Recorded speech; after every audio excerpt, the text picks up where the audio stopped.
Tonight's episode is about murder and fraud. It's also about the story of government conspiracies, bogus youth serums, fashion, and the Reptilians. This is the story of the disappearance of Girly Chew. Welcome to Enter the Dark.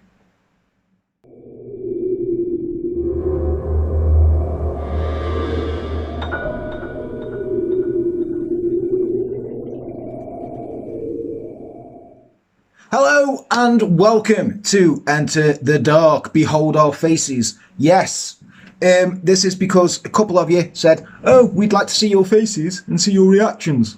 This is your fault. You're right, Les. Yeah, I'm good, man. Good. So, once again, yes, I am Jan. With me, as always, is the man who strolls into the party like his name is El Nino while he's drinking beers hanging out in the back of an El Camino. As a kid, was a skid, and no one knew him by name. And he trashed his own house party because nobody came. It's Les. Every bit of that happened. Yeah. Your life is a Sum 41 song. Pretty much. Yeah. So, welcome. Yeah, tonight's episode is on the disappearance and murder of Girly Chew. It's going to be a good one. You've not heard about it, have you? No, it's a new one on me. Yeah. So, just for you guys, we've got this new sort of video. If it goes really quick, and I can edit it dead quick, you got this whether you like it or not.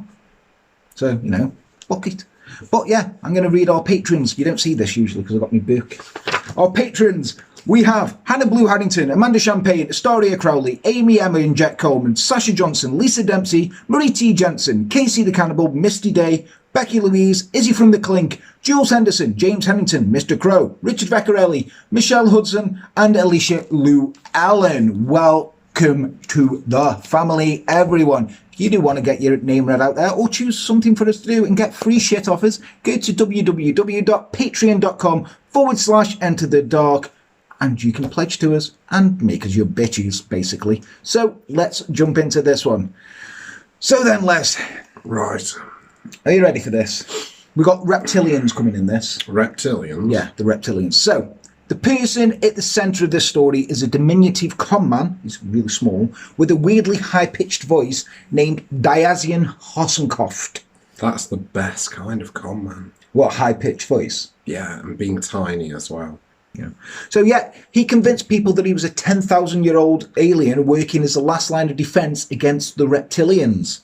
Now, despite his high-pitched voice, one person who completely bought the alien messiah story was a highly gullible fashion designer cat lady named Linda Henning, whose mother said she would believe the moon was made of green cheese if a boy told her.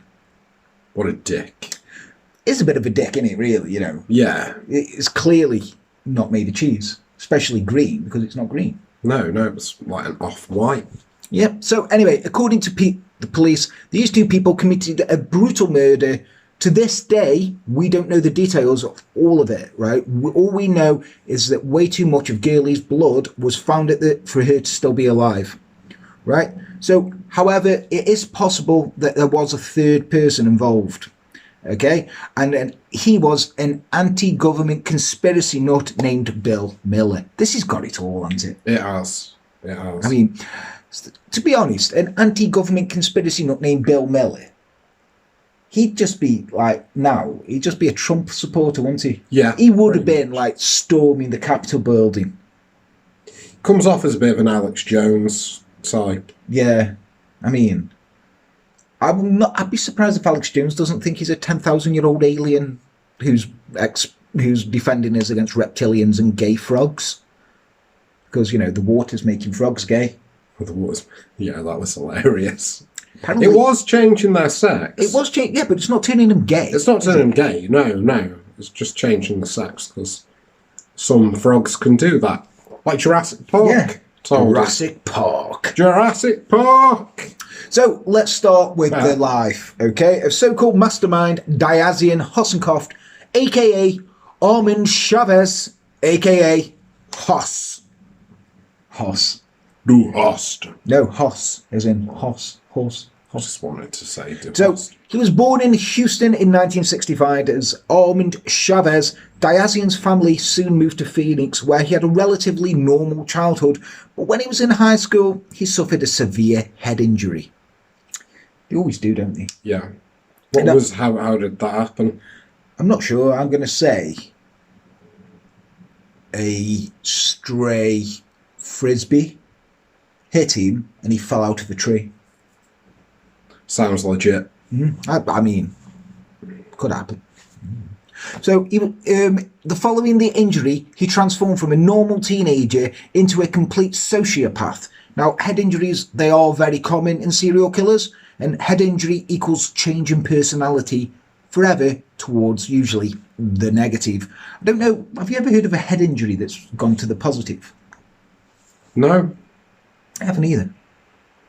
No. But there's been some people who've got more intelligence, but very cold. Yeah. Anyway, so now we don't know exactly what part of his brain was injured, but we can take an educated guess because, we're clever.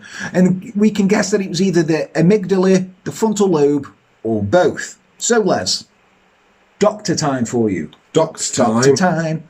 It's Dr. Jan gonna tell you about the brain. So, if it was the amygdala, then Diazian would not have had access to the part of his brain that processed complex emotions. Now, if it was the frontal lobe, then he lost his sense of self-control and his ability to morally judge a situation. Holy shit, that sounds familiar.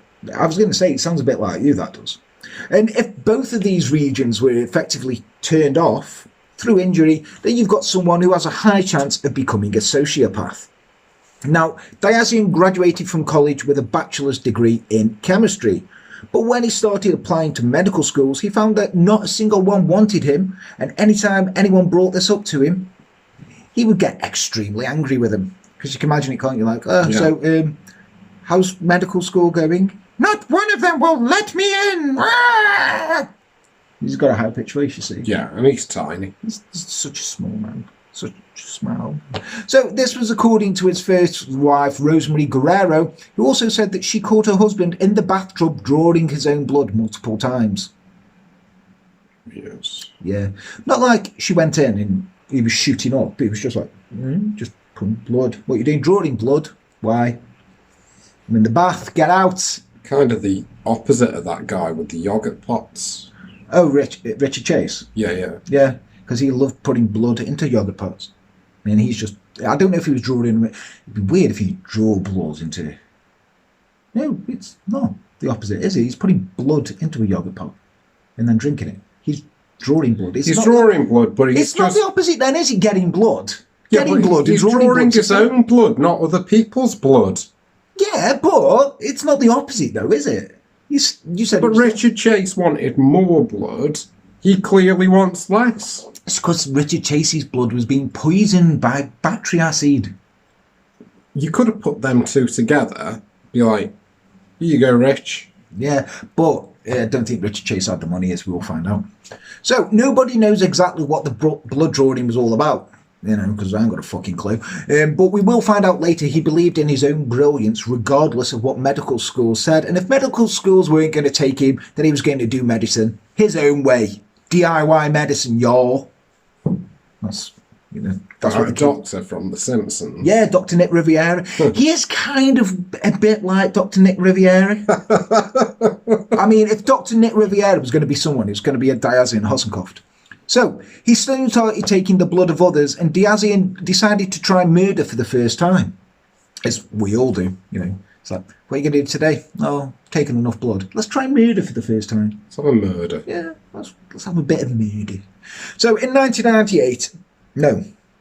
This is the bit you don't see when I fuck up. In 1988, a wealthy heiress to a hotel fortune named Paula Young hired Diazian as a household helper, mostly in charge of balancing a checkbook and cooking her meals. So basically, he's like a home carer, isn't he? Yeah. Yeah. So one night, he cooked a meal and kept saying to her, "Ooh, the squash is really delicious. Have you tried the squash yet? Take the squash. Eat the squash. Eat the squash. Try the squash." So she did, and she was struck with a double bout of diarrhea and vomiting. They're the worst. I've had that once where it literally was coming out at both ends, and I just got a towel and was puking in the towel while shit was shooting out my arse. Wow, one of them, like, if you were on, like, a wheelie chair, if you just spun it round, you'd kind of disgusting. When you're like that, if you're ever like that, just lie in the bath. No water in it, just lie in the bath.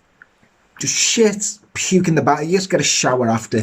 That's pretty much like what's his face does as a career, isn't it? But somebody, you know, that Korean, that comedian. Nearly said Korean then. I can't edit out your racism now.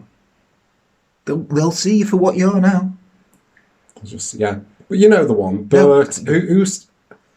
When you say Bert, all I'm thinking of is Sesame Street. He's always got his shirt off, and he's on the Joe Rogan show. Why the fuck would I know who he is if he's on the Joe Rogan show? No, but he's got like a film out soon where Mark Hamill plays his dad. Bert, oh fuck, that's going to do me head in. I don't fucking watch Joe Rogan. Somebody put it in the comments. Bert, he's a rather rotund man who gets drunk and does disgusting shit. He's not very funny. Are you confusing this person with you when you're drunk and you've made yourself up another persona to hide yourself away so you don't take responsibility for your own actions? I don't do that anyway. I know you don't, but now you can say, oh, you're like, oh, it was Bert. Bert come in and shit in me bin. It wasn't the bin. I've noticed your toilet seat's broke again. What's going on there? Bert. Bert, that's what happened. Bert fucking Bert. happened. Yeah, so after anyway. all the cocaine and hookers and a mad curry. Anyway, Diazian loaded the squash with arsenic. That's why she was ill. Unfortunately, though, Young filed no charges, so no investigation was carried out, and Diazian moved on from both Young and his first marriage, leaving behind a child. So he just fucked off, really. A year later, he managed to sneak his way into the University College of Berkeley, and a biochemistry professor named Charles Grissom, awesome name, became a first-hand witness to the type of pathological lying Diazian became known for. So, when you go to a job, you always lie anyway. Your CVs are basically lies. Mm-hmm. You know, oh yeah, I did that. You know, it's just a fucking lie. I used to, when I worked in a bar, I used to get people saying, can you say, like, I used to work here? Yeah, and I'd have people saying, did they work here? Yeah, they were. Great worker. Brilliant. Honestly. Awesome worker. They never worked for me. They were shit. But as long as they weren't working for me, it was fine. I mean, I'd do that for you. Thanks, man. That'd be your reference. So he told his professor, Diazian did, that his wife and child had died in a car crash. But Grissom was like, really? You don't seem that upset about it. And he was like, well, you know, they are dead. So Grissom looked into the claim and found nothing, and he confronted Diazian about it and said, you know, this is literally his words were, this is all bullshit. Diazian switched tactics now. He then wrote and planted 2 sets of letters where Grissom would find them, you know, just like, oh, here's my diary. Just leave it there for you. Thank you. You're not reading my diary. Got my sex dreams about your mum in it. You know, I like to play them out in front of you. He wrote and planted those 2 sets of letters, and one set was supposedly from his ex-wife begging him to come home, and a set from Diazian telling her he couldn't possibly come because his calling to medicine was just too great. And he couldn't sweat. No. But he's not Prince Andrew anymore, is he? He's just Andrew. Andy the no sweater. Andy the nonce. Fucking pedo. Anyway, when Diazian got neither sympathy for the fake deaths or admiration for his sacrifices that he made, he just disappeared with a bunch of lab equipment. This was like, yeah, fuck this is mine. Mine. I've touched this. He like literally went ragging. That's mine. That's mine. That's mine. That's mine. This is mine. I'm taking all these Bunsen burners. Yeah. He never darkened Berkeley again. He never went back or anything. But before he left, he was able to convince some of his fellow students to part with a few vials of their blood. How do you convince people of that? I mean, what? I guess he was in a position of authority. No, is he fuck? He's probably just like, I might be leaving forever. And they're like, I want something for you for me to remember. No, not even that. They're like, okay, good. But I might stay unless you give me a vial of blood. And they're like, yeah, fucking just take the blood. Fuck off, you high-pitched wanker. I mean, yeah. So also when he left Berkeley, records were found that showed he had falsified lab results, stolen stationery from a hospital to falsify a letter of recommendation, and he conned 2 women out of cash. What a shit. He is little shit, isn't he? Yeah, well, after... little shit, and he's dead small. After the whole fiasco at Berkeley, Diazian figured he needed a new start. So in 1992, he moved to Albuquerque, New Mexico, and legally changed his name from Armand Chavez to Diazian Hossencofft. Now, he chose this name, right? There's reasoning behind this. Reasoning, okay, go for it. It combined the 2 master races of the world. There is 2. Americans, you aren't one of them. I am sorry.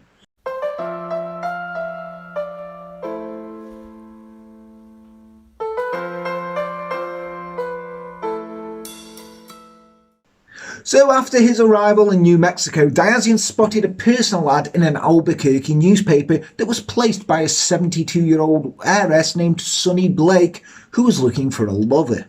Don't you think Albuquerque sounds like a dish that you'd order? I'll have the Albuquerque Alfredo, please. Continue. You do realise you can't go for a piss break during this now because we're filming it. That's what the bottle's for, the big bottle. I've got smaller bottles. Have you got more beer up here, or have you just got the one? Yeah. Oh, that's okay. As long as you've got more beer, and I don't have to put up with you. So, I mean, this bit's usually edited out, but no. There's going to be some do-gooder who's like, why are you exploiting that poor man and just letting him sit there getting trashed? It's just like he'd do it anyway. Because I'm the only person that he sees in his house. Nobody else comes to see him. No, that's not true. I've not seen him since November. That's not true. That is not true.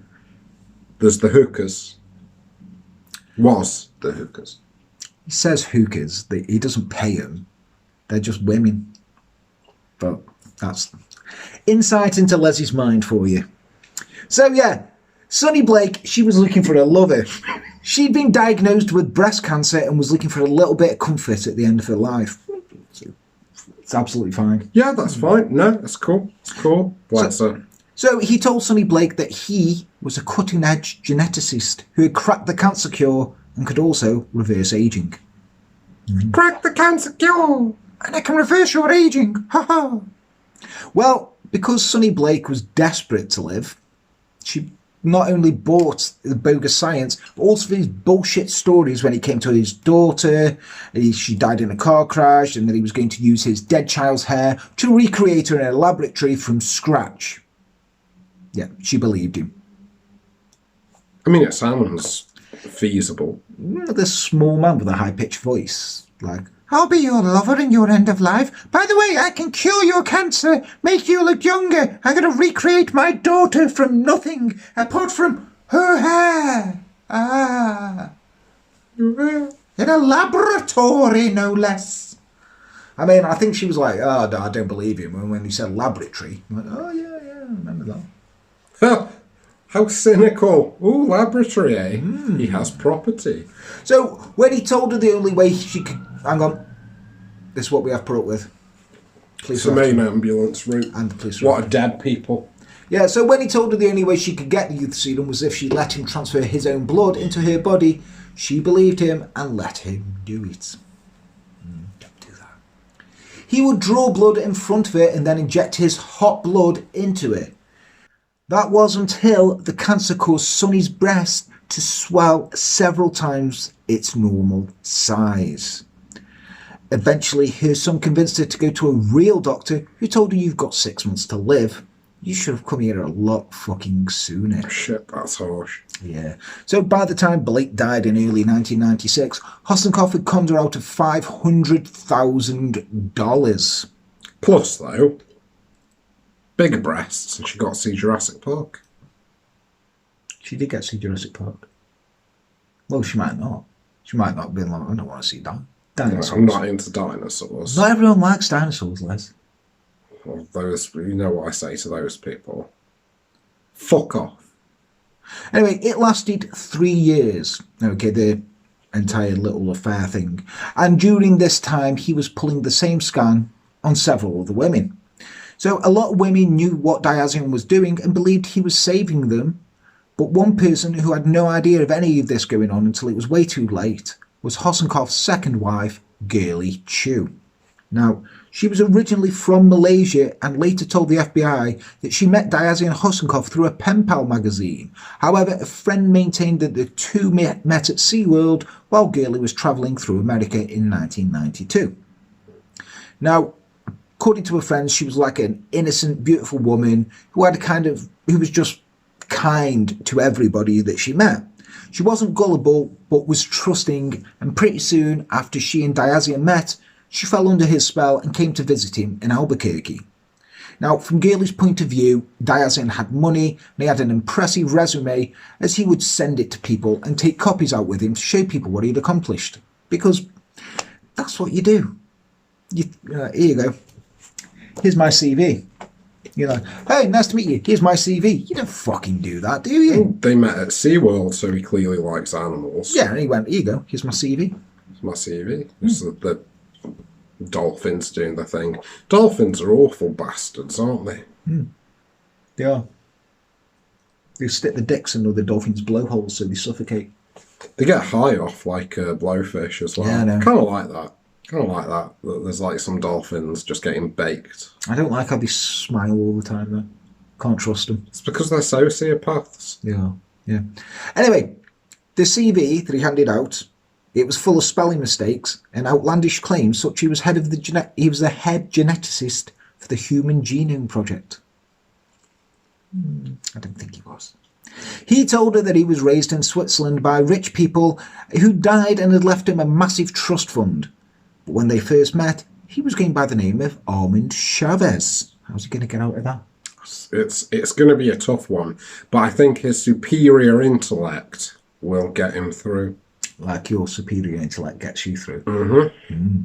So how did he explain the name change? Yeah? How could he do it? Well, he didn't change his name at all, Les. Didn't, no. Armand Chavez was an alias that he was using while he was working for secret defence work for the government. Secret defence work? Secret defence. Unspecified defence work. Yeah, unspecified. You can't specify it, it's for the government. Yes, strictly hush-hush.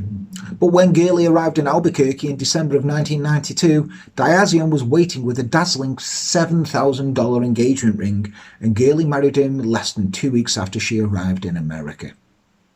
Never works. Now, since Girly had been a bank teller in Malaysia and spoke great English, she quickly got a job at the Bank of New Mexico. By all accounts, Girly was hardworking, caring, and an absolute delight to be around. She was always early and never missed a single day of She sounds lovely, Girly Chew. She does. She really sounds lovely. But the problems with Diazian started when it discovered that Girly was infertile. Now, for some reason, he'd already left a kid, right? He's already left one kid and abandoned it. He wanted another one because he pressured her into it, right? He was like, I need another one because I am the last of the Hossencofts. He's also the first, probably. Just wanted a family line. So, they did try that age-old method of replacing a child with a dog. But first, the first dog almost immediately died after what sounds like chocolate poisoning. And of course, they got another dog, but that dog ran away during the week. Now, what? I'm going to say here, that dog did not run away. Did not run away. Also, that other dog did not die of chocolate poisoning. I'm going to do my Columbo here and just go, just one more thing. Right? I think Diazian killed him. I mean, you might be saying, no, Jan, that's stupid. We've got no evidence of that. Well, suspend your disbelief until we get further into the story, I say. Watching you. Smug bastard. So, during all this, Diazian was constantly in and out of town, and what he told Girly were his quote-unquote business trips. Now, he said he was attending graduate school at first to get one more degree. Then he said he was on the lecture circuit. I'm on the lecture circuit. I'd love to be on the lecture circuit. Just going out, like, doing this. It's like, hello, Bill. They'll let you just do a TED Talk, won't they? I don't think you just rock up and do a TED Talk. I think they have to invite you. No, I'm quite sure you can, like, book a place or something. You might have to pay money. We should look into it. What would we do a TED Talk on? I've got lots of things I'd TED Talk on. All you do is get drunk and rant about fucking dinosaurs in history. Yeah, I do. And that's the point. That's the point. I do a TED Talk on about how you can't fucking cope with a puppet. It's true. It's true. We'll show you them puppets later. They'll be on a different video, Les. They'll be on a different video. It might have already been out because it's going to be shorter than this. Yeah. You hear about that dickhead? Recently, she was on TikTok, like, talking about history. No, Les, I didn't go on. Yeah, but this fucking knobhead, and like a lot of history YouTubers are saying, don't go and attack this person. Go and attack this person.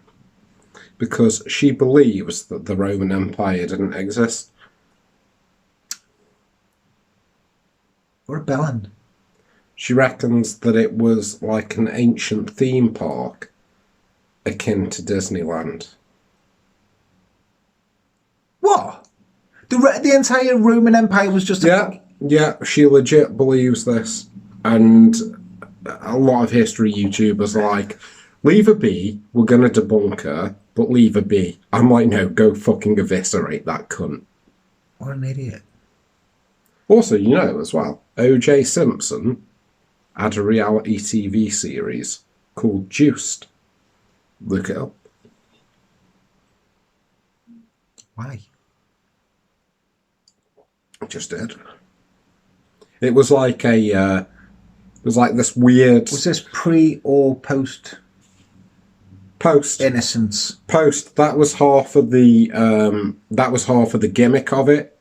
That like they do stuff like advertise like an apartment share, and then when people would turn up, it'd be like, oh, this is your like roommate. O.J. Simpson. And it'd be O.J. Simpson. Fucking but hell. when they did that particular one, it was a lady from the Ukraine or something like that who hadn't heard of O.J. Simpson and was just like, oh, hello. Just not bothered by it. But yeah, check out Juiced. Sorry, man. Massive tangent. Thank you. Anyway, after the lecture lie got boring, Diazian told Girly he was being airlifted to operating rooms across the country where he would spend up to 16 hours performing life-saving operations on women and children, specifically those who'd been injured in terrible car crashes, just like his fake wife and daughter. Now, he really stressed how important his job was, and that he'd have to just go off at a drop of a hat to do emergency surgery for people. So she couldn't question him. Okay? She can't question him. It was like, I've got to go. Why? Emergency surgery. I've not heard the phone. They talk to me telepathically. But yeah, these trips would last anywhere from 3 days to a week. But what Diazian was actually doing was running cons on countless women across the country, looking to either turn the tide of ageing or cure their cancer. Now, because the cons were going well, the Hossencofts had a steady flow of cash. So Girly really didn't have questioned she didn't question the lifestyle that they had. But one thing that she did make her suspicious was Diazian's forbidden room. Had a forbidden room. Now, did I ever tell you about the girl? Yes, you did. The forbidden room. The forbidden room. Yeah. It's full of dolls. Yeah. It's a long, drawn-out story. Basically, went to a girl, don't go there here, it's just full of dolls. She didn't say it was full of dolls. No. She was dead cagey about it. She just said, don't go in there. And he one day, when we do another Q&A, Yes. When we hit 10,000, spread this around. So we hit 10,000. People are going to unsubscribe now so we don't hit 10,000 just because they don't want to hear your story about the fucking dolls. That's literally it. That's the story. There was a room of dolls. It was fucking creepy, man. Yes. You know, life's a rich tapestry lesson. Anyway.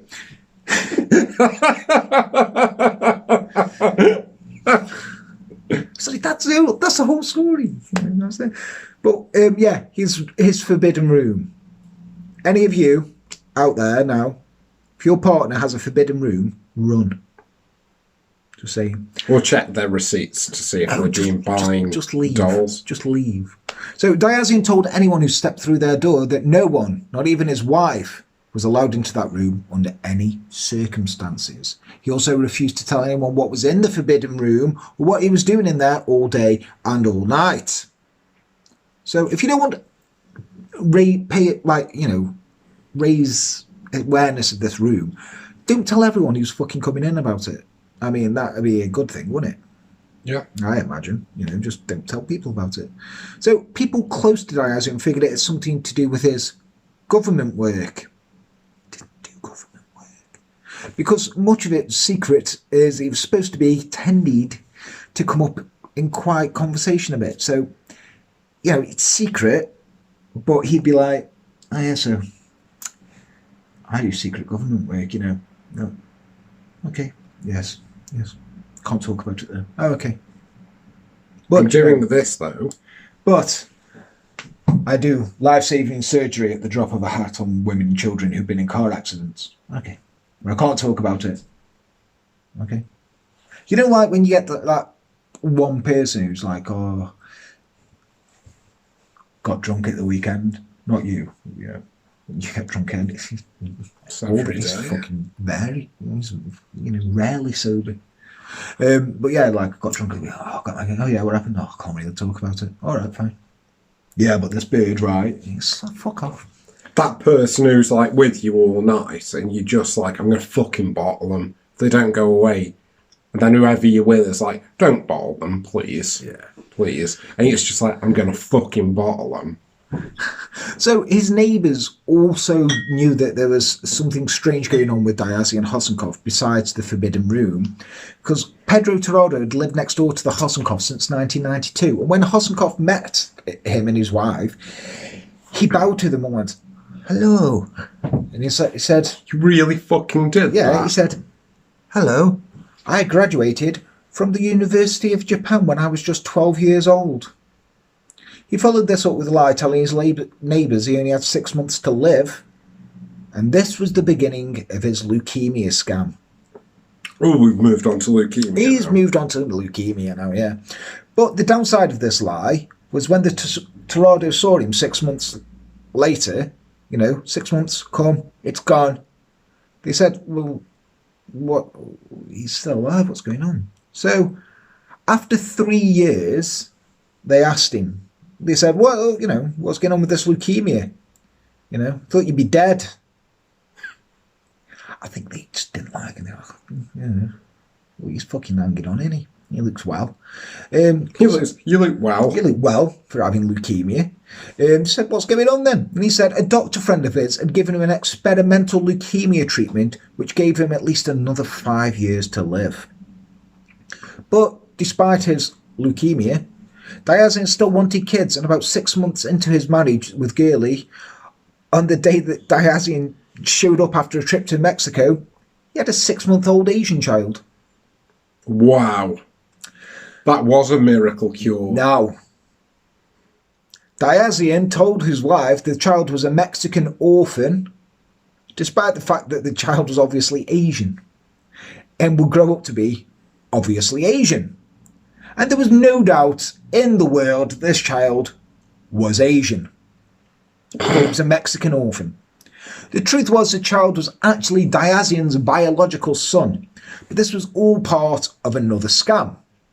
Okay, possibly the most bizarre and cruel scam he'd ever run, right? And also this child, besides him and Girly, this poor child, I do feel sorry for. So, when he said there was two master races, the Germans and the Japanese, right? He found a Japanese woman living in Canada and conned her into having his baby.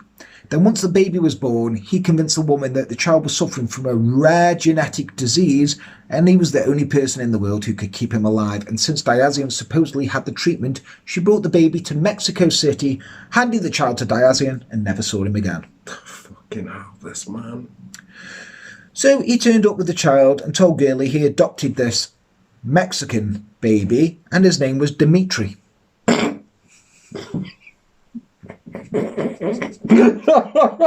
Dimitri the Mexican! What the fuck?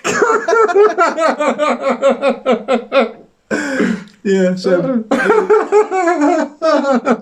and Girly, she was against adoption. He just handed it to her and went, there you go, raise this baby. Raise my Dimitri. Like, yo, Chiaro, milk Dimitri.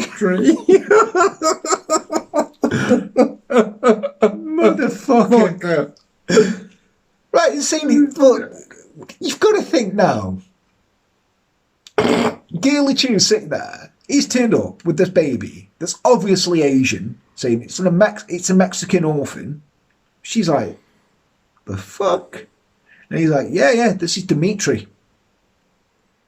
Dimitri Hossencofft. The very Mexican name. Dimitri. I mean, you would have thought he would have gone for something like Pedro. Pedro. Or, just something like stereotypically Mexican to carry on with his life. It's like, nah, Dimitri. Dimitri. Just Dimitri. So around this time, Diazian picked up his very first henchman, because everyone needs a henchman. Well, you're a doctor. Mm-hmm. I am your henchman. You are my henchman. By the way, those miscreants. You can say my children. Yeah, well, they're gone. Oh, cool. Right. So his first henchman was named Dwayne Baker, and Diazian hooked Baker in by telling him he somehow obtained alien technology that could be used to manipulate human genes for the purpose of extending one's life. Wow. So Diazian picked up his very first henchman and dangled a non-existent job with Dyson's non-existent company to string him along, telling him that he broke the human genome code and that he was the only one who had the secret. He actually worked as Diazian's bodyguard, telling him that he needed to be protected from spies and rogue states. Spies and rogue states? Yes. Wow. No, you've all got to be on the lookout for that. Mm. So get NordVPN. We're not sponsors, just wanted to say it. Get Surfshark, it's better. But spent most of his time scaring off the people Diazian mouthed off to in public. So not long after Diazian brought home his son Dimitri, he picked up a local mistress called Kimberly Glasgow, and she had met a Diazian at the Supercuts, where she worked as a stylist. What's it? Supercuts. Yeah, got one in Castle. Yeah. They're not very good. No, they're not very good. Well, it's cheap. So it only took 3 haircuts for Diazian to hook Kimberly and started dating pretty soon after. Now, Diazian Hossencofft, he's got lovely long hair. Yeah, so seen the pictures, actually. Yeah, so he doesn't really need a haircut. So she's like, he's coming in here to see me. I've heard he's terrible. Wait, maybe I can change him. No, he didn't. However, Kimberly noticed that Diazian was in pretty bad shape because sometime in 1995 or 1996, he'd become a morphine addict. He was injecting it into his pelvis, his ankles, his wrists, but used the leukemia lie with Kimberly as to why he was doing so much morphine, saying he needed it to manage my pain. I got leukemia. It's quite Byron-esque, though. Yeah. Amazingly, Kimberly bought this lie, even though she asked this morphine addict, who had just said he was a doctor, to perform a physical on her 14-year-old daughter. Now, according to the girl, Diazian asked her to take off all her clothes, and he just sat there and stared at her for a little bit. Didn't say a word, didn't touch her, and I said, okay, put your clothes on, we're done. That could have been a lot worse. Yeah. But Kimberly. Kimberly. Now, I know you got this man with lovely hair and hair's your thing, but you know he's a morphine addict and he's got leukemia, right?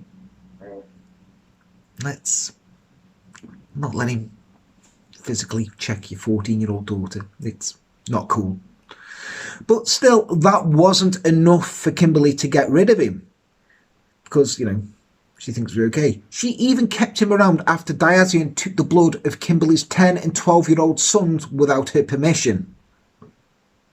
He used a leukemia excuse and said he was looking for a bone marrow donor and thought maybe her sons would be a good match.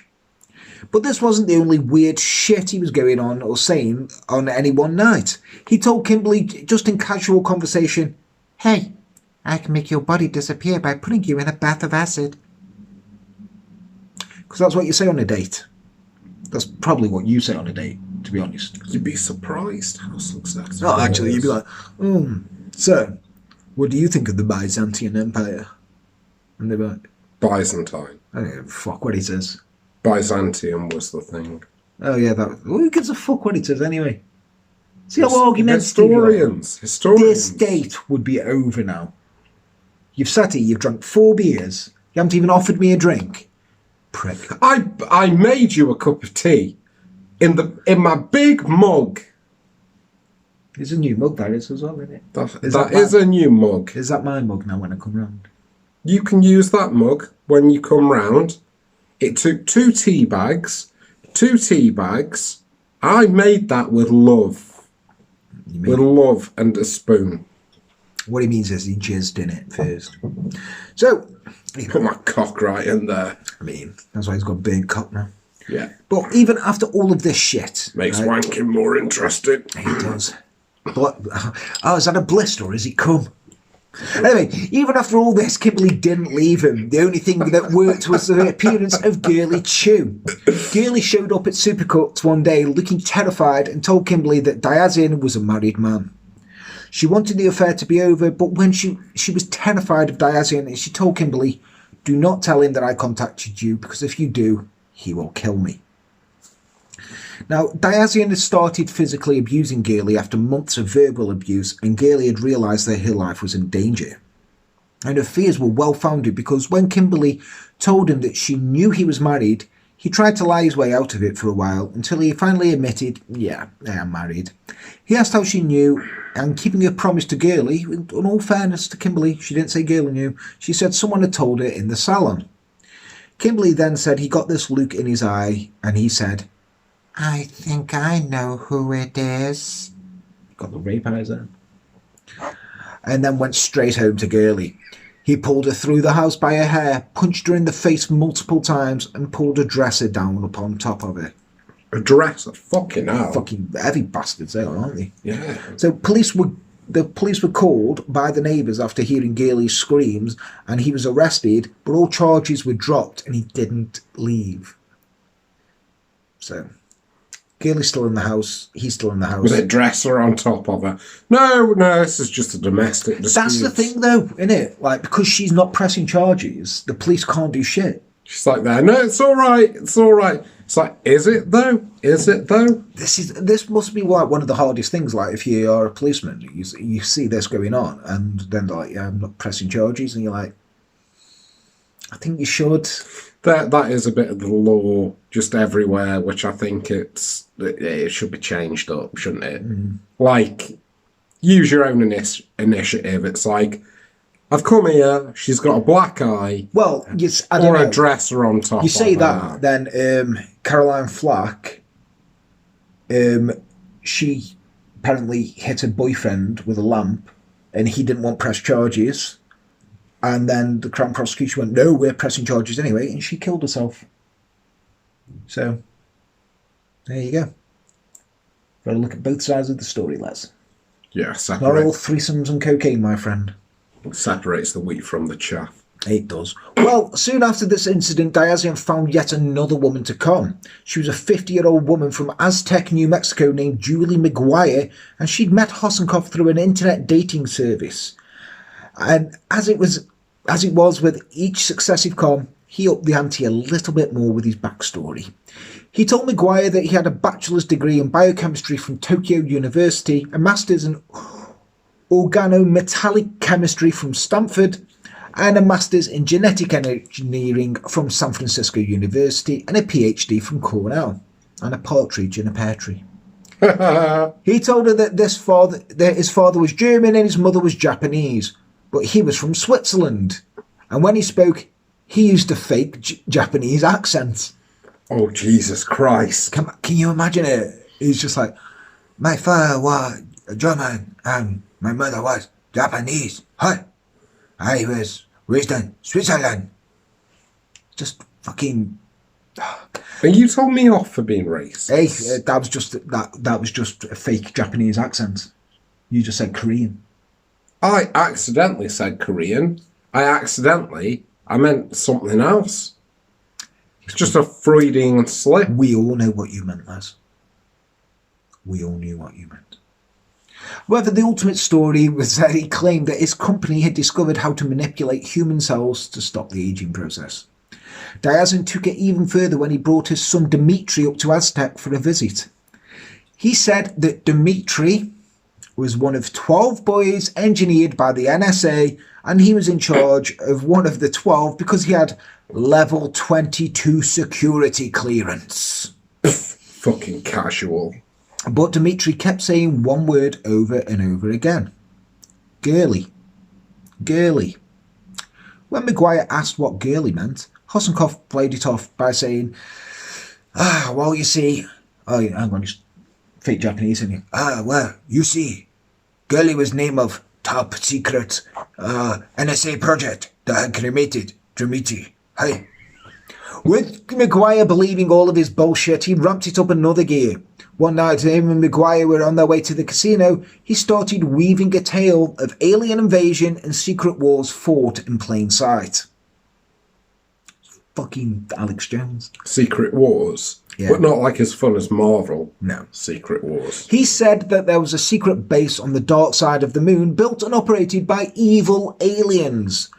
And they were the ones who had blown up the Challenger space shuttle. Not by Nazis. No. You ever seen that film? Yes. Iron Skies. Of course I have.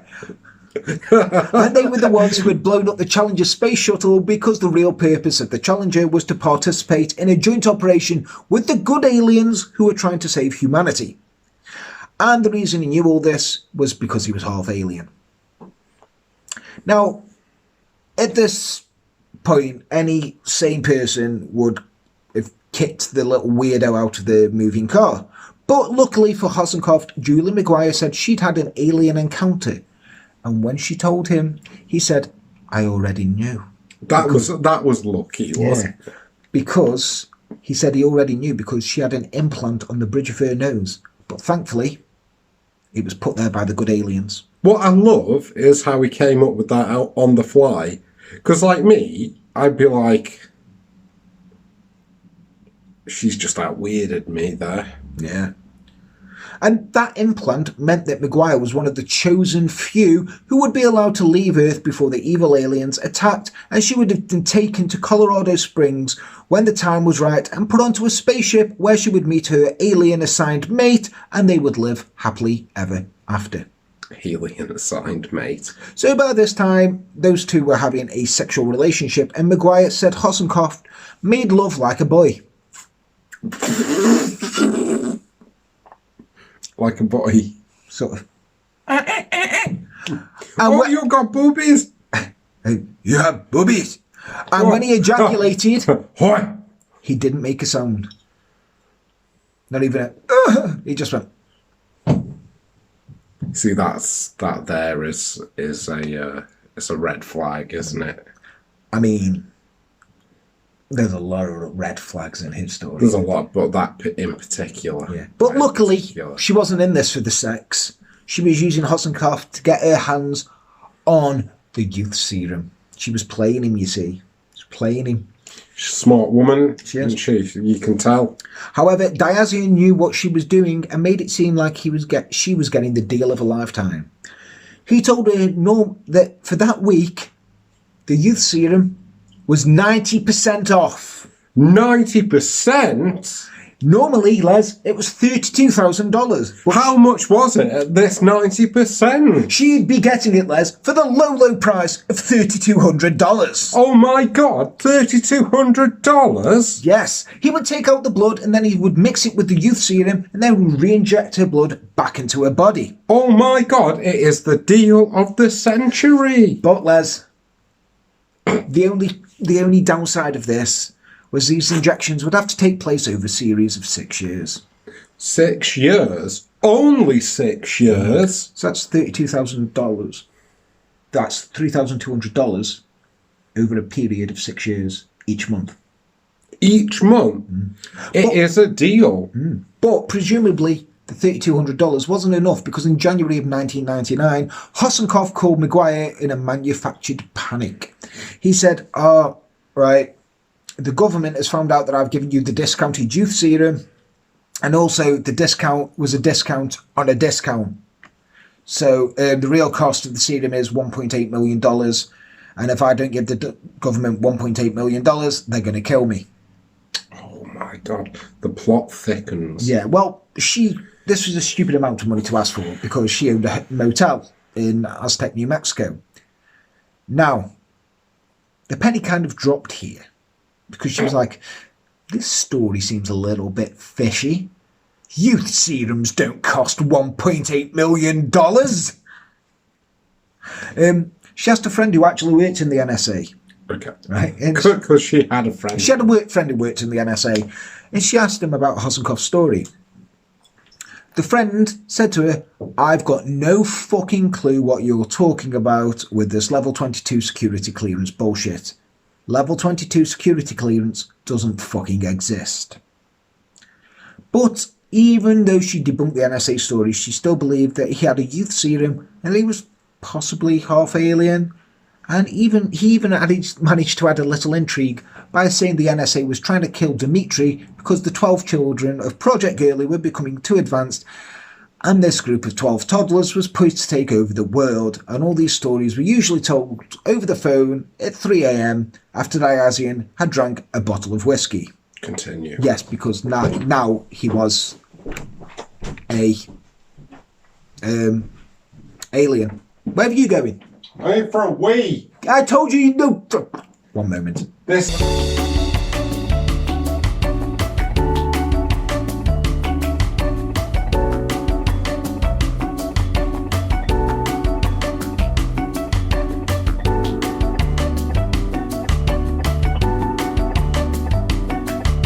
Sorry about that.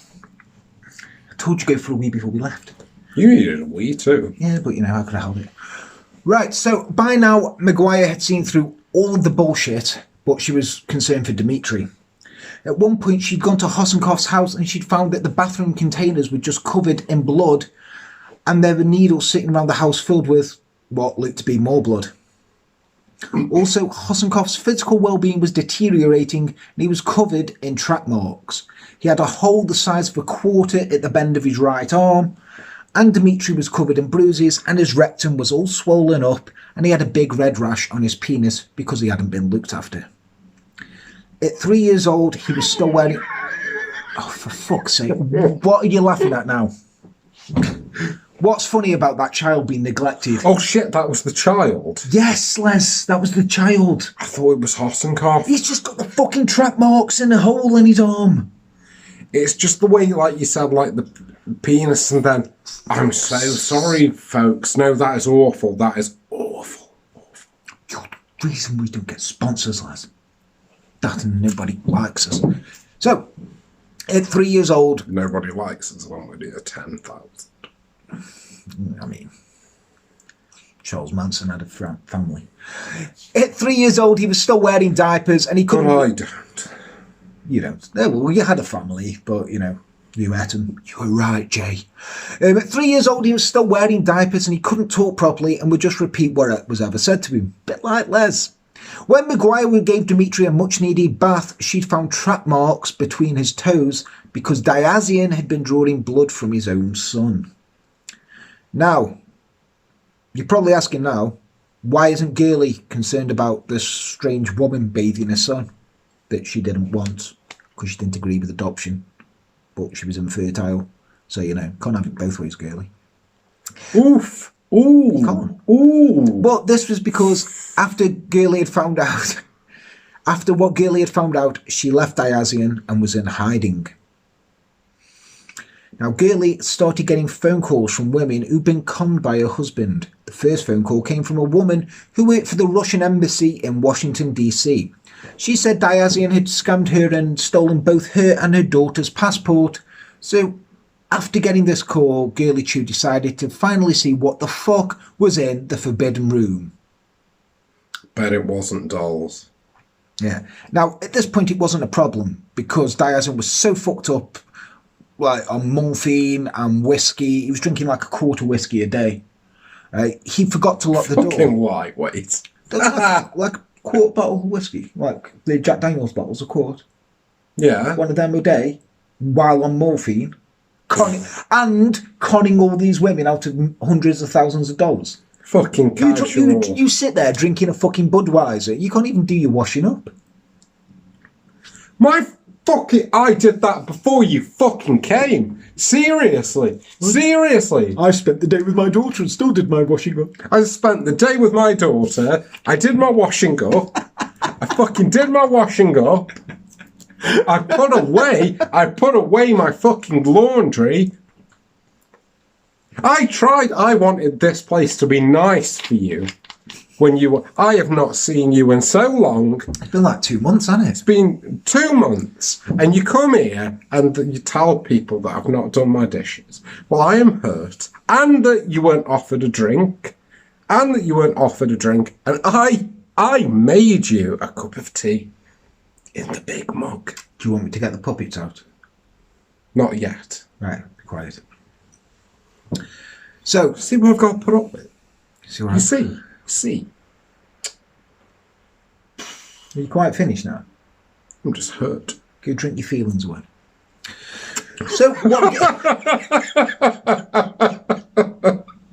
when Girly went into the forbidden room, remember she was in a forbidden room after his little fucking diatribe.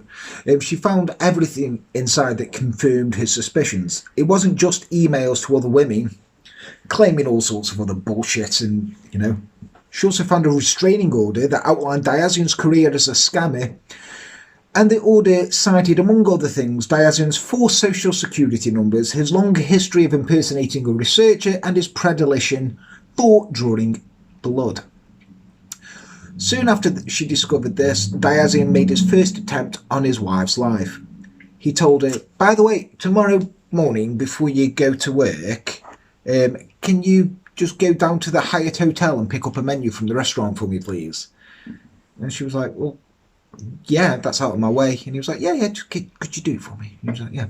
Later that night, Girly heard a car alarm sounding from a garage, and she walked in to investigate. She found Diazian squatting next to her right rear tyre, loosening the lug nuts on Girly's car. This was because she would have to go on the highway, like on the freeway, and going to work she wouldn't have to. So he's like, oh, go here. So she'd have to go on the freeway and the tyre would come off. So she caught him trying to kill it. Conflict ensued and Girly escaped to a neighbour's house. He started slamming her head against the door, and when she dove under the closing garage door, she ran safety of her neighbours. That's some Indiana Jones shit, isn't it? That really fucking is. I'm just hoping she had a hat on. She got through the sunlight and went underneath and grabbed it.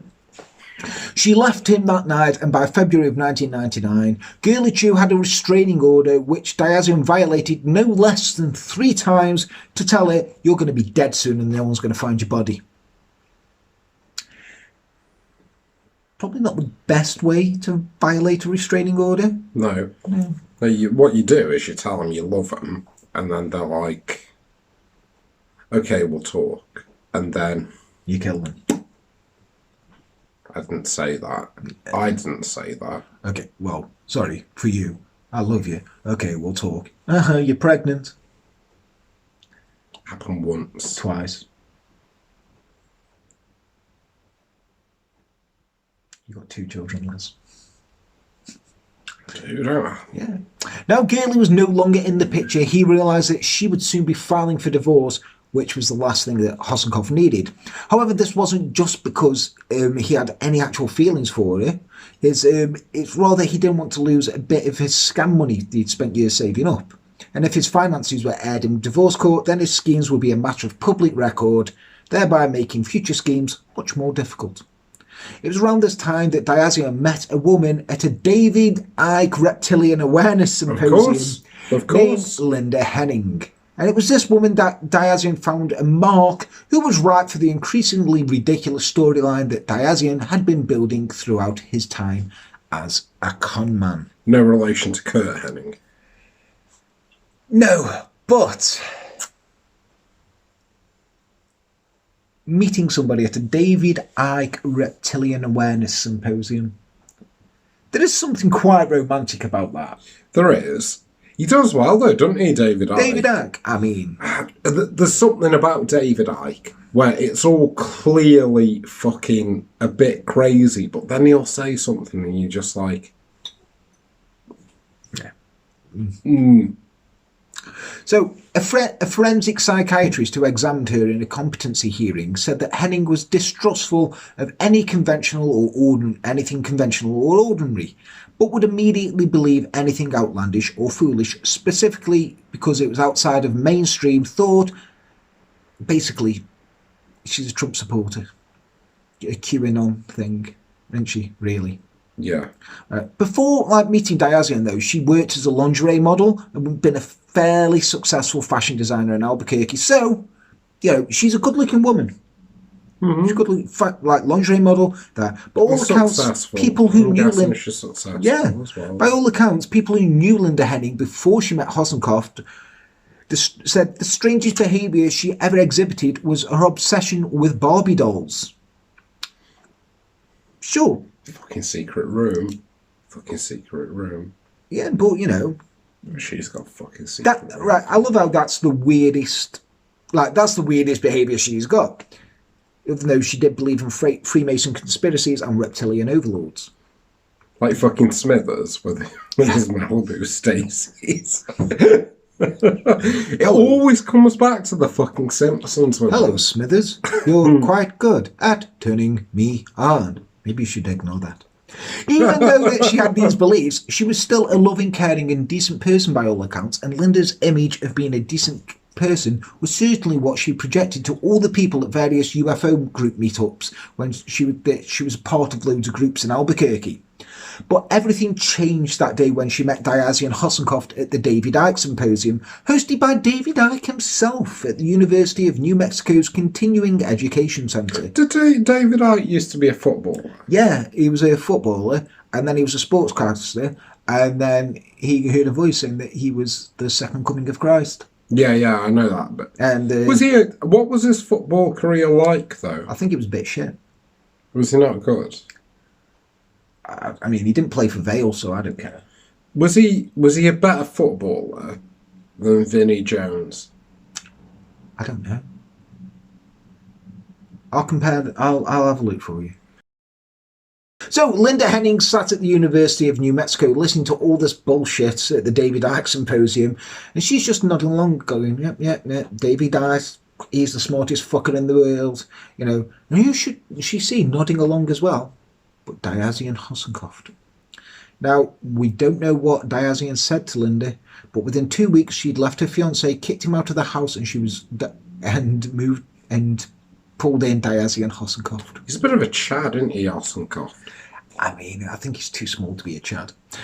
Linda started bringing Diazian to all of her UFO meetups. She found that reviews on Diazian were overwhelmingly negative. He mostly creeped everyone out with his weird high-pitched voice, and that wouldn't have been a problem if it wasn't so monotone.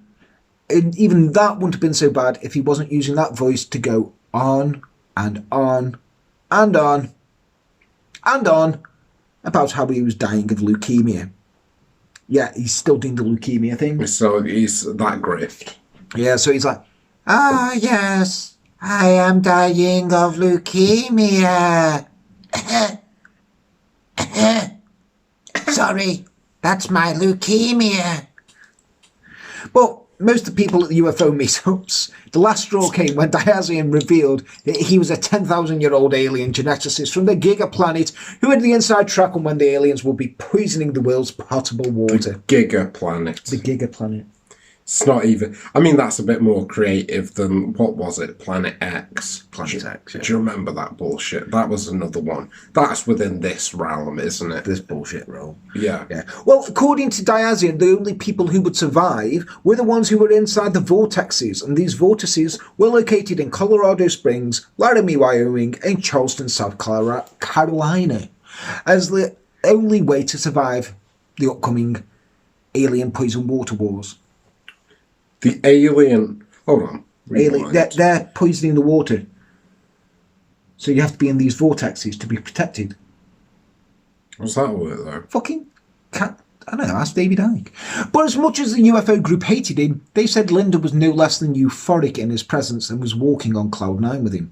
Somehow Hossencofft was able to supercharge Linda Henning into what sounds like an intensely manic episode, even though she was claiming to have the secrets of the world figured out. She wasn't showering, she wasn't changing her clothes, and when she spoke, she did it with frenzied intensity, even though nothing she said made sense. You know what I mean? Now, according to Linda, and contrary to what Julie McGuire said, Diazian Hossencofft's sexual powers were quote-unquote intoxicating. I thought he made love like a boy. No, not according to Linda. Linda said the two of them, when they had sex, they would literally turn into lion-like creatures and fangs would grow from her gums. And I'm using the phrase literally correctly here. Holy shit. So she's saying literally they would turn into lion creatures and fangs would come from her gums and they'd be like... Have you ever heard cats fuck? It's horrible. It's like... It's almost worse than when, like, vixens call for a mate. You ever done that? Like, because I, like, work nights, so when I go... I'll go out, like, back for a cigarette, and then some vixen... He's talking about foxes here, not just foxes, a woman. not just a woman. Going, Leslie, come to me! They just, like, do that thing where they're like, yeah!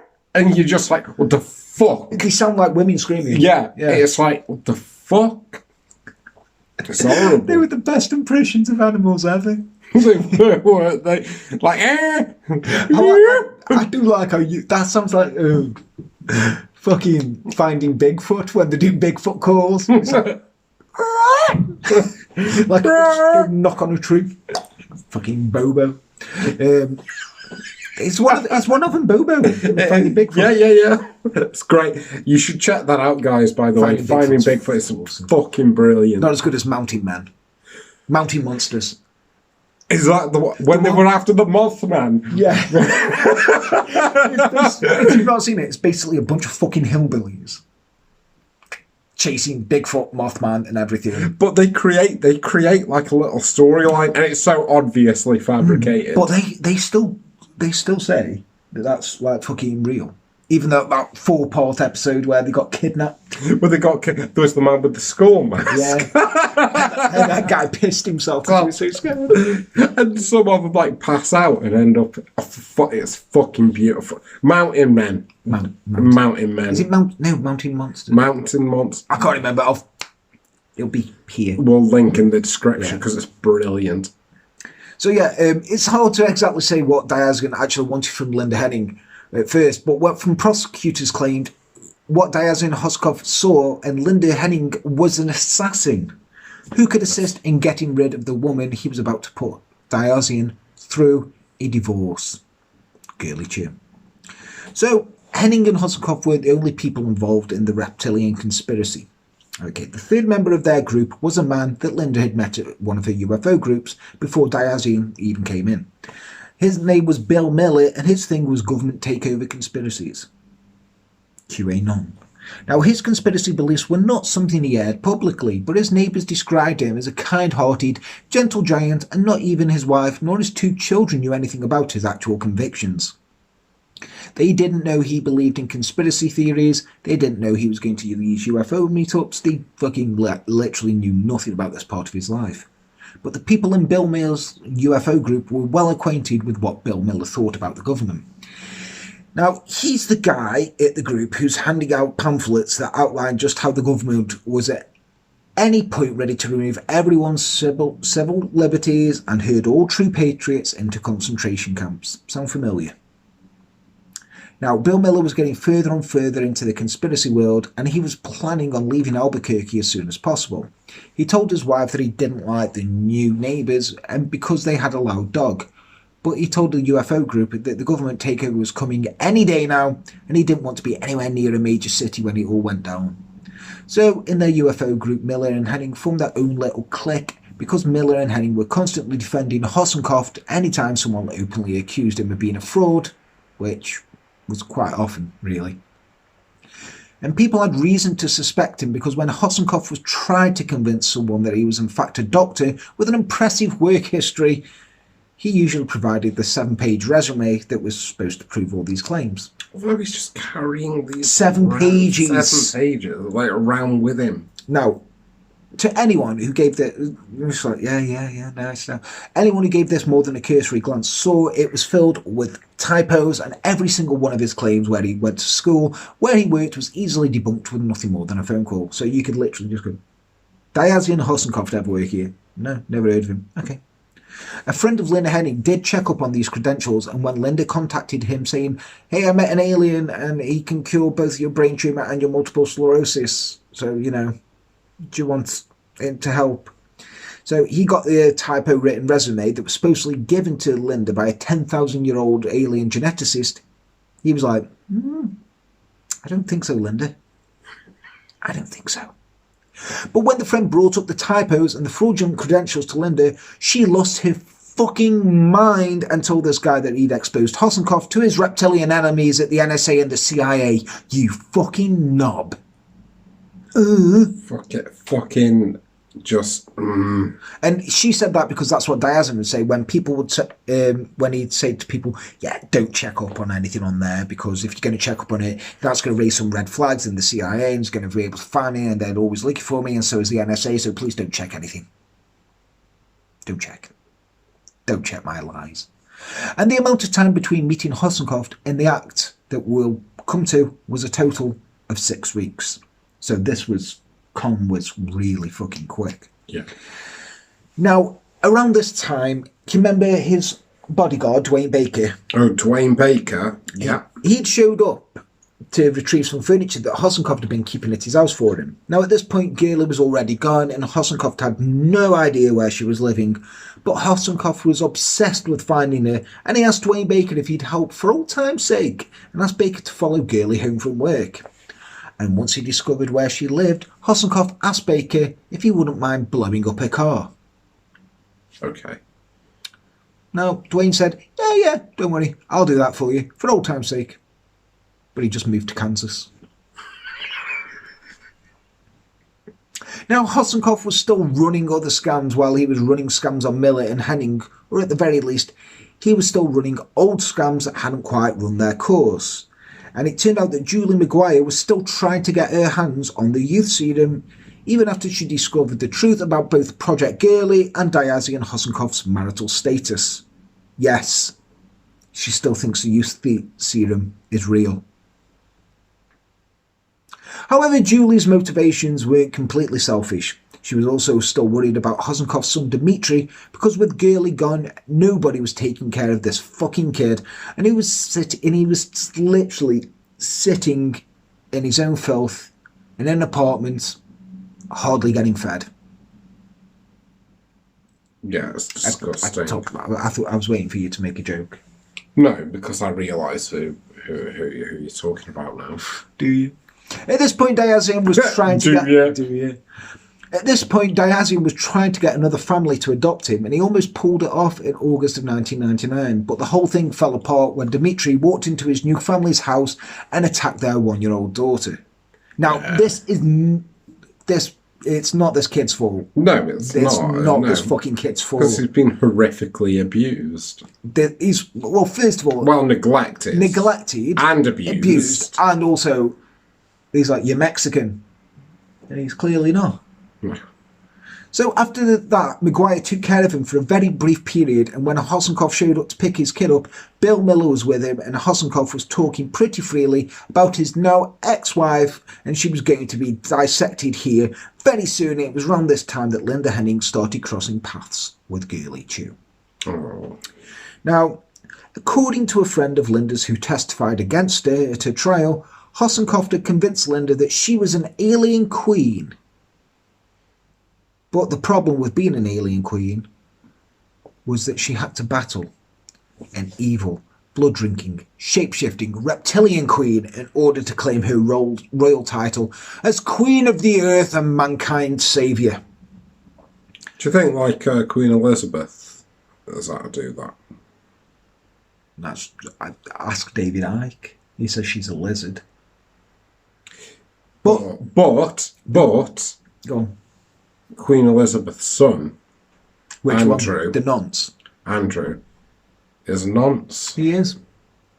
Prince Andrew. Oh, you're not a prince anymore. Andrew Windsor. You're a nonce. Also, just to like put a bit of a bullet in some of David Icke's theories, right? Reptiles don't sweat. I mean, some of them, like, they secrete. There's one particular They're reptilian. reptile. Yeah, but the reptilian aliens, it might be different DNA. So don't worry about that. Okay? Don't worry about that. Yeah, but, like, you No, know. don't worry about it. But you said. Don't worry about it. No. I'll leave it be for now. But guess who the evil reptilian queen was? Girly Yeah, you can read Girly Chew. Yeah, well done. I didn't look, though. You I did. didn't look. You've already said that we've done this before, so. Yeah, it's true. To be honest, the amount he drinks, he can't even remember when he's working. So, because Linda had to defeat this alien queen with a sword in one-on-one combat, Linda started training with the blade in her garage. With the blade. He gave her a blade. At the same time, Henning closed her account at her regular bank and opened a new one at Girly Chew's branch and became a regular customer. She started stalking Girly weeks before her death, and Girly Chew, without a doubt, knew something was going on. Now, you see, Hossencofft's behaviour was become more erratic, and it came to his son. It had attracted the attention of the FBI because his adoption caseworker acted, they'd acted that Hossencofft may have kidnapped this child. And, like, maybe we don't know if he's kidnapped him, but he might have. And eventually, this investigation just led to Girly Chew. Well, because they're like, we don't know. So the FBI went to Girly Chew, and she told him everything about Hossencofft's history of domestic violence, his track record as a conman, and the suspicions that Hossencofft had thrown a rock through her car windshield about a week earlier. Now, Girly had even called up the FBI the night before her disappearance to tell them that Hossencofft was capable of anything, and she had a bad feeling that something terrible was about to happen. And because Hossencofft had already been admonished for breaking the restraining order, and because he technically didn't make any direct threats, because he said, "You're going to be dead soon," he didn't say, "I'm going to kill you," the FBI couldn't do anything.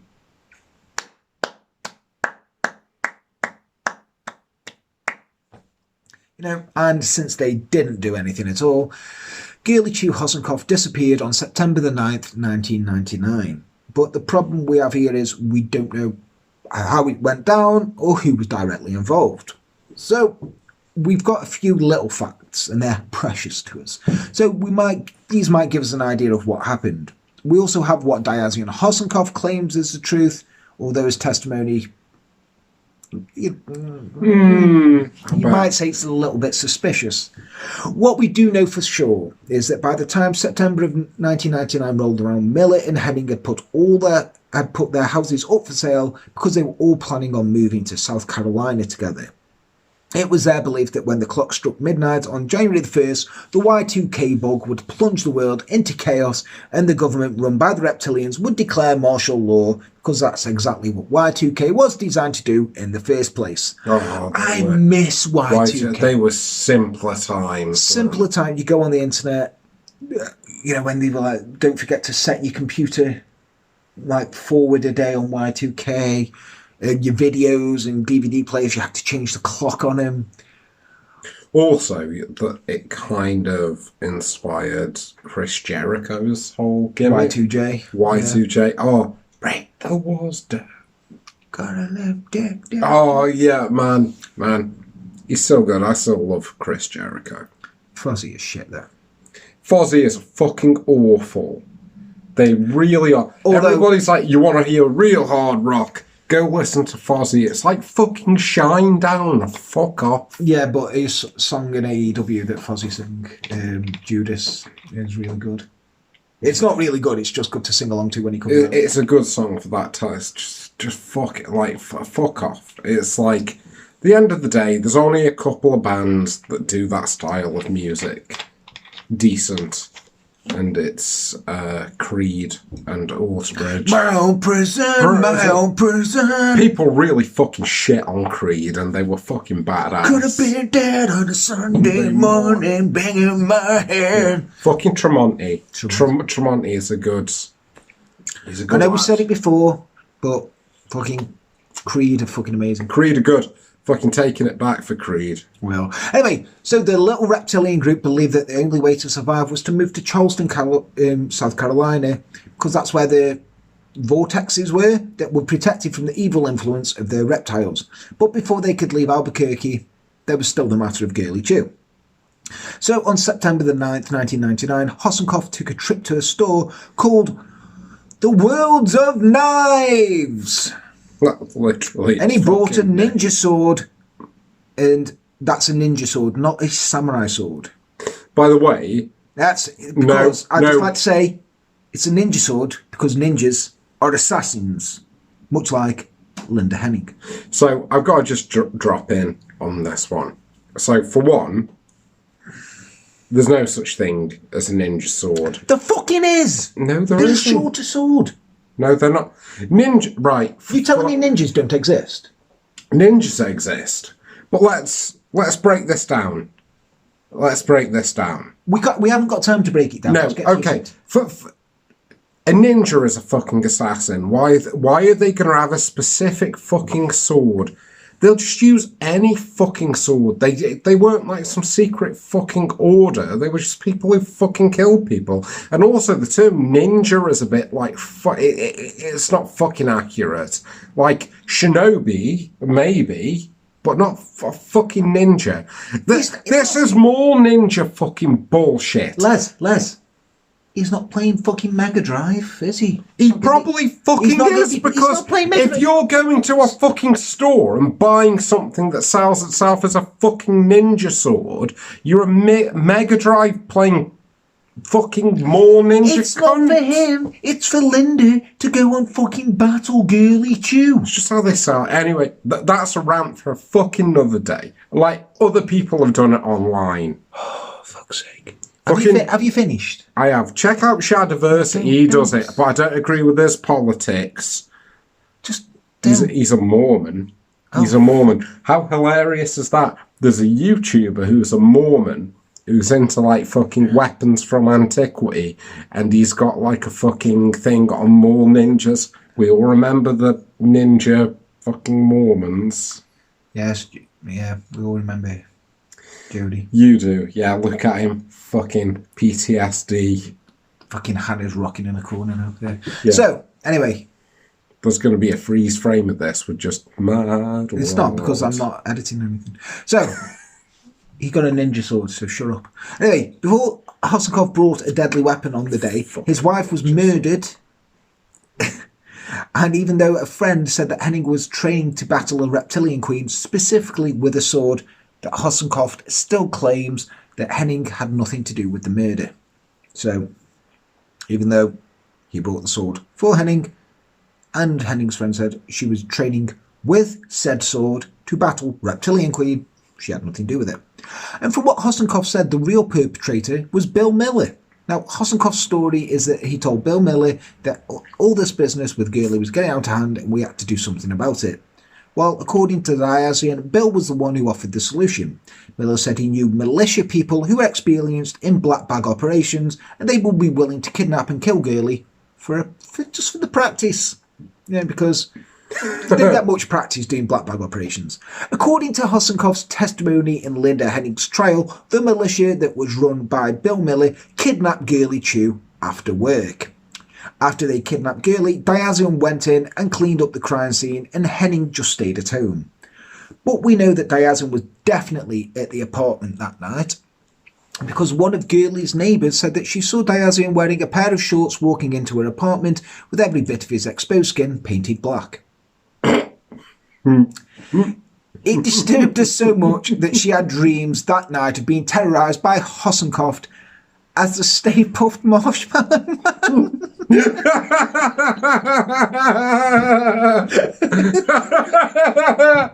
He's like, I have the blackface Stay Puft Marshmallow Man. That's dead weird though. It's like, because he's all like, he's all blacked up. And the Stay Puft Marshmallow Man is quite white. Yeah, I mean, it's like the fucking Reverse Flash, isn't it? It is. We best move on, or else somebody's going to say this is a racist dog whistle. You are a racist dog whistle. And the reason we've known this... Guilty as charged. Don't say that. The worry on his... He's not racist. I'm really not. And the reason we know the fact that he was there is because they found Diazian of DNA of Diazian's in Girly Chew's apartment. Now, Girly had moved apartments and had told nobody at all where she lived, not even her friends at work, so there would be no other reason for Diazian's DNA to be there. The story that he said is that Bill Miller followed her home from Walmart one day and he just happened to see her there, and then that's how they found out where she lived. However, according to the police, they thought that Diazian was not the only person at Girly's apartment that night. They think that Linda Henning went to Girly Chew's apartment and gained entry because Linda had become a regular customer at Girly's bank branch. Nobody knows what was said, but Linda Henning was a familiar face to Girly Chew at the very least. It's possible that Diazian was there as well, but standing off to the side, or just behind her because he's quite small, there was no way that Girly would have let him in if she'd seen him. It's thought that once Girly opened the door for Linda, because there was no sign of forced entry, Diazian pushed his way inside, or probably went through a cat flap. Once he and Linda were inside, Linda might have attacked Girly, and when the two got into what seems like a fist fight, Girly might have gotten in a few knots, which would have sent a small amount of Linda's blood flying down to the carpet. But the reason why investigators believe there were a large pool of Girly's blood on the floor has to do with Bill Miller. Now, they think that when the epic battle between Girly and Linda began, Linda was getting her ass kicked and Diazian wasn't stepping in. He's just there like, good. He's probably wanking off. Did Linda have the sword? Yeah, Linda had the sword. And fucking Girly Chew was still putting the fucking irons in. Man. So they think Bill Miller rushed inside, attacked Girly and ended up spilling a large amount of her blood on the carpet, which ended up being 3 large spots ranging in size from a grapefruit to the size of a basketball. So, quite big. Then once Girly was subdued... So grapefruit isn't far off basketball. Yeah. So she was subdued... What's in between a grapefruit and a basketball? What, getting smaller? No, bigger. So, bigger. Grapefruit, something, basketball. Let us know. A melon. Like a melon. But it depends on the type of melon. Yeah. Let us know what you think is in between. What's in between a grapefruit and a basketball? Let us know. Because like a watermelon's quite close to a basketball, but a honeydew melon, like a honeydew melon. Cool. They're nice. You know, like cucumbers are related to melon. I don't care.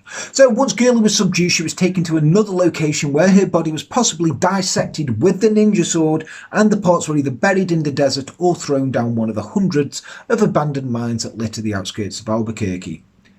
No body, no crime. And to this day, her body has never been found. This is fucking... It's quite upsetting, isn't it? It's really upsetting. Especially because it seems like this fight was rigged. I mean, that's not the only reason it's upsetting. She's like just chilling out, knock on the door, Linda Henning's there, she comes in with a sword, charging with a fucking sword. Diazian's there, all blacked up, and then Bill Miller comes in. Whilst there's like... I think like... Do you think it like...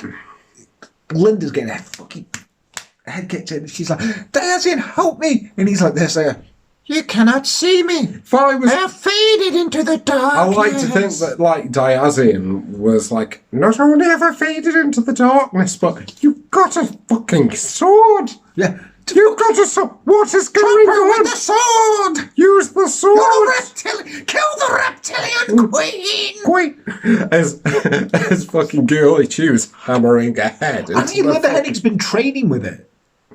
Right? She's been training with a fucking ninja sword in a garage, like, fucking montage style, and you got fucking Girly Chew just fucking sticking the boots to her. Can you imagine if, like, Diazian's just there? Oh, this is embarrassing. This isn't how I planned this. Could you... fucking... Could you just... Could we start her? Bill! Bill! Get in here quickly! Bill! The reptilian queen is throwing over the government!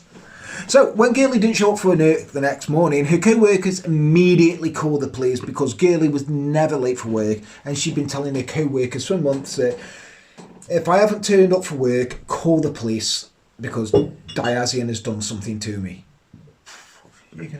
Come back into shots. Fucking up me shots, man. Hey, later that day... They don't care. They do. Later that day, a New Mexico State highway worker named Raymond Galbadon was found atop on the side of the road. Galbadon.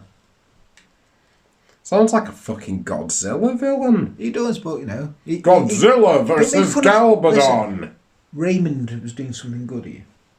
I don't care. Galbadon. Shut up.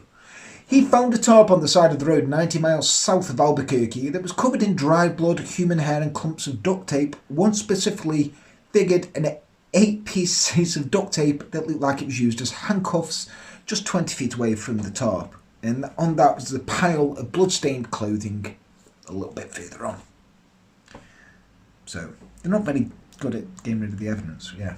No. They're shit at a lot of things. Yeah, someone found a wallet in the middle of the road back in town, and all the items, plus most of the blood on it, belonged to Girly Chew. Now, let's speculate, for a change. They all went to the trouble of hiding the body, but leaving all this evidence around to be found. Why? Now, may have been interrupted while disposing of it all. Maybe they were storing it for later disposal. It may have flew out the back of the truck when they were driving, or more than likely, they're just fucking idiots. You know. So when forensics got to work in the apartment, they found 3 stains on the floor that was obviously just been cleaned with bleach. And when they did a luminol test on the carpet, it was obvious that quite a bit amount of blood had been spilled. But in addition to the blood and hair from Girly Chew, they also found blood and hair from a second person and saliva and hair from a third. Was it like a cybergoth nightclub? It was, yeah. Just go over it. I mean, if we got a luminol test on your bed sheets now, it'd look fucking Escher painting. Alright, meanwhile, Diazian Hossencofft had completely skipped town. He'd been running an online scam with a woman from Hanahan, South Carolina named Sherry Clinton, and she'd flown into Albuquerque on the day Girly went missing to marry Diazian Hossencofft. And the next day, Sherry and Hossencofft climbed into an SUV and drove to South Carolina, totally abandoning Miller and Henning. Now, the problem was that Sherry found her new love had a few disturbing habits, including, but not limited to, a hardcore morphine addiction. You know, and when she asked about that hole in his arm, he told her he got it after being exposed to radiation in a lab experiment, which also was why he was constantly vomiting blood. Now, Diazian might have gotten away with it if it wasn't for his Achilles heel, his ego. He used Sherry's mobile phone while they were on the road and made multiple phone calls to 3 people back in Albuquerque. He called his divorce attorney, his adoption caseworker and his neighbour and told all of them that he knew they were talking to the FBI and they better watch what they say. One time, he called his divorce attorney and screamed at her for 20 minutes saying he knew his son Dimitri had been dissected and if he didn't get proof that his son was alive within 16 hours, everyone was going to die. Everyone.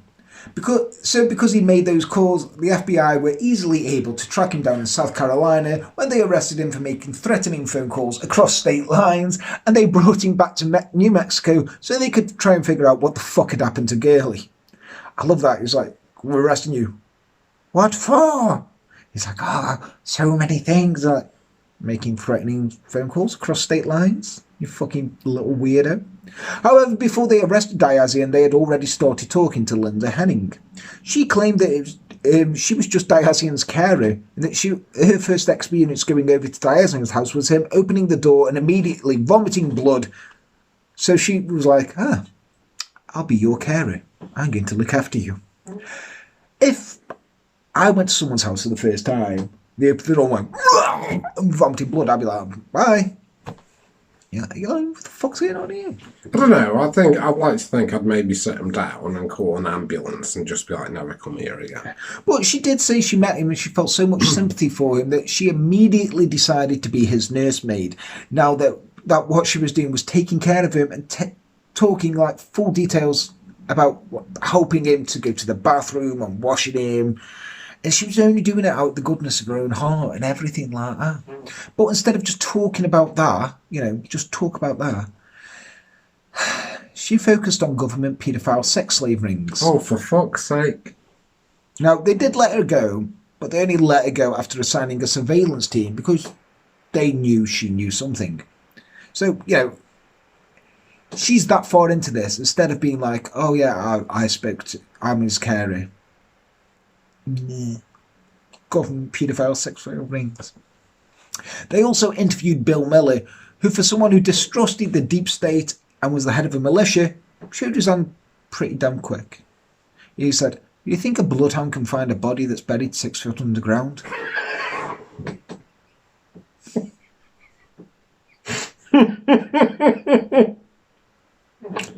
But apart from that, he said nothing.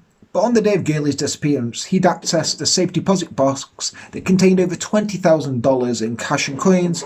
Stranger still was the contact on the box was not Bill's wife, but instead a hunting buddy named Johnny Buckles. Johnny Buckles. He just wore buckles everywhere. 2 seconds. No. No. Meanwhile, the cops were focusing more and more on Linda as an accomplice. Their suspicions only grew when 100 cat hairs were discovered in Girly's apartment and the bloody tarp collectively. And because Girly had no cats and Linda had 6, this is where being a cat mom becomes a liability because you're covered in cat hair everywhere you go, even when it places you at the scene of a crime. Now, police also noticed that strange behaviours of Linda when she dropped off a package at a friend's house that contained 2 CDs filled with data along with a bottle simply labelled colon cleanser. Colon cleanser? What? And when the cops checked the CDs, they 100% had unadulterated Diazian Hossencofft bollocks. He'd written down the formula for his youth serum, which turned out it was just a vitamin B12 shot, which is why all the women who took it felt invigorated. You're getting B12. Well, B12 straight into the fucking... Yeah, you're going to feel, oh, I feel better. Now, this is the friend who received all the Lynn's stuff off Linda. Also said that Henning was driving around with a ninja sword in her car, and Linda had also told her that her boyfriend's son, Dimitri, had been kidnapped, killed, and decapitated, and his head had been cryogenically frozen and sent to Malta. Malta. That's Malta. But he wasn't. He was still alive and fine. Just before Hossencofft fled to South Carolina, the kid was placed with a new family, and hopefully now he's a healthy, happy person in his late 20s, early 30s. I really hope you are. Yeah. It'd be nice to get an interview or something. No, I wouldn't even do that to you. I just hope you living a good life after. Not us get an interview, just generally. No, just let him be. Let him be. He's a bit had enough. Once the lab results from Girly's apartment came back, the game was over for Hossencofft and Henning. Besides Girly's blood, they also found Henning's blood and a hair from Hossencofft's head, as well as Hossencofft's blood and saliva. In addition to all of this, they also found a pink button from Girly's pants in Henning's car, and the ninja sword Hossencofft bought on the day of Girly's murder was found hidden in a secret compartment in Henning's garage. I have one secret compartment with a ninja sword in. It's not fucking ninja sword. It's not fucking ninja sword. Investigators did find evidence of... Fucking... Shut the fuck up. No, it's not fucking ninja sword. Shut up. It's just Shut up. fucking stupid. It's a... No. Stop it. They're not even made with... No. They're not even made with the right metal. They're made out of the same metal you use on stainless steel fucking knives. No. Investigators did find... Don't try and silence the fucking truth. Shut up. Investigators did find evidence of blood on the sword, but it being wiped clean so thoroughly the DNA match wasn't possible. Diazian claimed that the blood was his, and it came from a blooding ceremony he performed before gifting the sword to Henning, as was Japanese tradition, of course. Hi. I'm quite sure that's not Japanese tradition. However, the blood-covered tarp found near Girly's clothing had a white mark that was consistent with the sword, which isn't necessarily proof, but it's highly suspicious. Even though there wasn't a body, Henning and Hossencofft were still charged with kidnapping and murder based on forensic evidence, because there was no way someone could lose as small as Girly Chew could have lost that much blood and survived. And Bill Miller was arrested as well, although also through forensics. Upon a further sweep of the apartment, cops found dyed pink deer hair on Girly's carpet, the same type of pink deer hair that Miller used in his fishing laws, but unfortunately that pink deer hair was not enough for the grand jury to indict Bill Miller. So only Henning and Hossencofft went to trial for the murder of Girly Chew. Now, needless to say, Hossencofft did not do well in prison during his lead up to the trial. When two inmates demanded rent on his cell and blocked up his toilet with sheets, Hossencofft tried killing them by grinding powdered glass into a can of bean dip he brought at the commissary.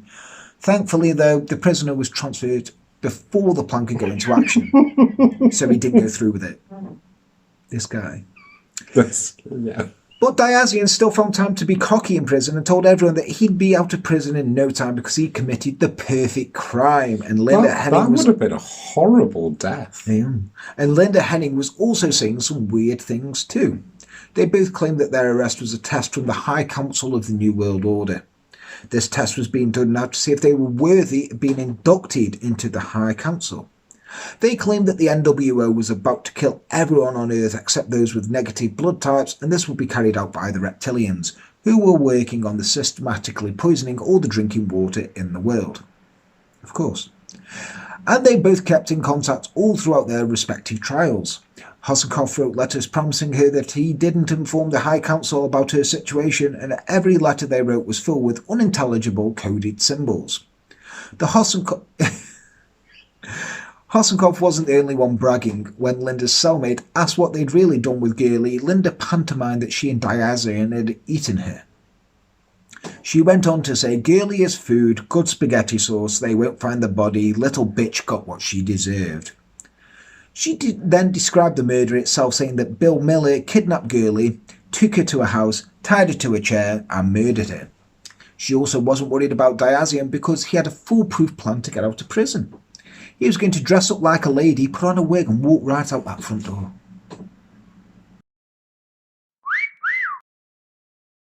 Well, Henning also used her time in prison to expand her reptilian lore. She sketched picture after picture of different types of reptilians, complete with annotations that describe the function of each reptilian body part. She even sketched out what complete life cycle of a reptilian looked like, from an egg to a humanoid to a full-on wing-fang creature. And she added to human history by saying we'd all evolved from cats. She also told us how to deal with the reptilians. Throw marbles. Why? What was the logic of that? Now, Hossencofft had decided to be clever and represent himself at his trial. He'd been studying law in jail after a fellow inmate who was brutally murdered in lockup. Hossencofft decided, I don't want to stay in New Mexico no more.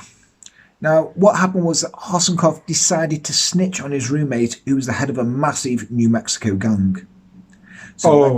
So when this information got around jail, his roommate was murdered by a rival gang, and Diazian was about to be murdered for snitching.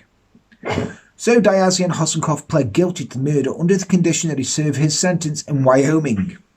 He was given life in prison plus 61 years. So with Diazian Hossencofft in prison, the prosecution moved on to the trial of Linda Henning. Now, unfortunately for Linda, the only card her defence had left to play was to blame the whole thing on Bill Miller. But since they didn't have any evidence, they had to lean on the most unreliable person in the world, Diazian Hossencofft. Talking in a thick German accent, just some of the time though, not all the time. He had long fingernails and hair down to his shoulders. Hossencofft told his story about Bill Miller, adding that it was Hossencofft himself who had planted Henning's blood at the scene so he could throw investigators off the trail.